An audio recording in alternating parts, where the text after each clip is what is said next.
ുകയും ആ രംഗം ശാന്തമാക്കാനുള്ള ശ്രമങ്ങൾ നടത്തുകയാണ്. ജ്യോതികുമാർ ചാമക്കല അത് യാതൊരു വിധത്തിലുള്ള പ്രകോപനവും ഉണ്ടായിട്ടില്ല എന്നാണ് നമ്മൾ മനസ്സിലാക്കുന്നത്. കഴിഞ്ഞ കുറെ നാളുകളായി ഇത്തരത്തിൽ റോഷിപ്പാലിനെതിരെ കോൺഗ്രസ് പ്രവർത്തകരുടെ ഭാഗത്തു നിന്നുണ്ടാകുന്ന സമീപനം നമുക്കറിയാം. ആ രീതിയിൽ ചില അസഭ്യ വാക്കുകൾ റോഷിപ്പാലിനെതിരെ പ്രവർത്തകർ നടത്തി എന്നാണ് മനസ്സിലാക്കുന്നത്.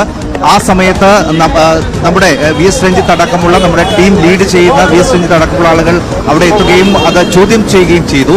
ആ സമയത്ത് നിരവധി കോൺഗ്രസ് പ്രവർത്തകർ അവിടേക്ക് സംഘടിച്ചെത്തുകയും വലിയ ഭീഷണി, ഇപ്പോൾ നമുക്ക് ദൃശ്യങ്ങളിൽ കാണുന്ന നീല വനിയനിട്ടയാളാണ് റോഷിപ്പാലിനെതിരെ അസഭ്യം പറയുകയും ചെയ്തത്. അല്പം മുമ്പ് വളരെ പെട്ടെന്ന് ചില കോൺഗ്രസ് പ്രവർത്തകർ അവിടെ തമ്പടിക്കുകയും കൂടിച്ചേരുകയും ചെയ്തു. ആ സമയത്ത് അവിടെ എത്തിയ ജ്യോതികുമാർ ചാമക്കല ഡ്യൂട്ടിയല്ലേ ചെയ്യുന്നത് ഒരു മാധ്യമ പ്രവർത്തകൻ എന്ന നിലയിൽ, ഇങ്ങനെ കൈകാര്യം ചെയ്യാനാണ് എന്നുണ്ടെങ്കിൽ ഒരു രാഷ്ട്രീയ പാർട്ടിക്ക് എന്തുമാകാമെന്നാണോ സായികുമാർ? തീർച്ചയായും തീർത്തും മോശം സമീപനമാണ് ഇപ്പോൾ അവരുടെ ഭാഗത്തു നിന്നുണ്ടായത്. നമ്മൾ മാധ്യമ പ്രവർത്തനമാണ്, നമ്മുടെ ജോലിയാണ്.